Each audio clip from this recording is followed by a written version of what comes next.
Alexander Champlin is a senior analyst at Niko Partners, joining us now. Hello, thanks so much for your time.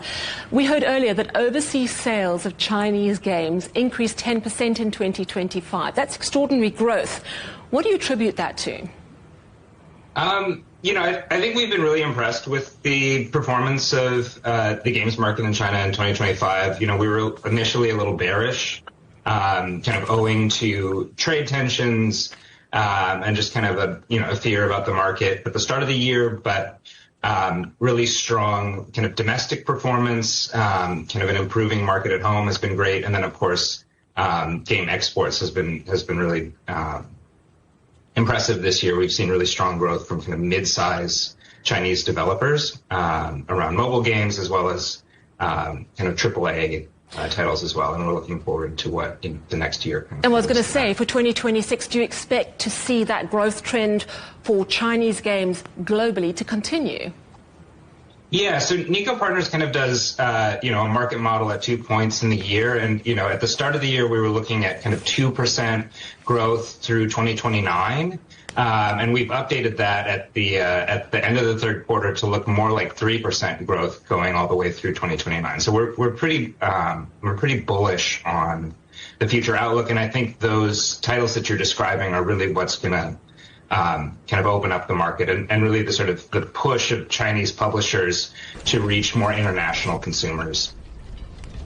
One of them that's generating a lot of attention already is Absolute Phantom. That's due to be released in September next year, but it's quite similar to other wuxia-themed games like Black Myth Wukong and also Where Winds Meet.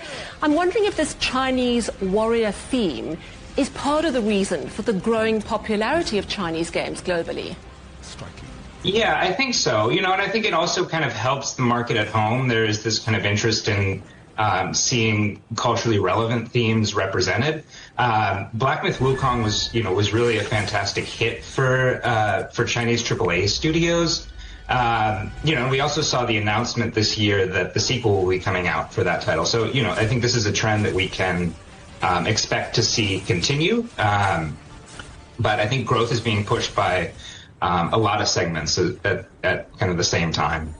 I wonder if you could tell us more about who is playing these games, because I think stereotypically we think they are young and they are male. Is that still the case? Yeah, I think that's starting to change. We're seeing kind of demographics around gaming even out. One kind of great example is Paper Games titles in Infinity Nikki and Love in Deep Space, which have been really big hits with women.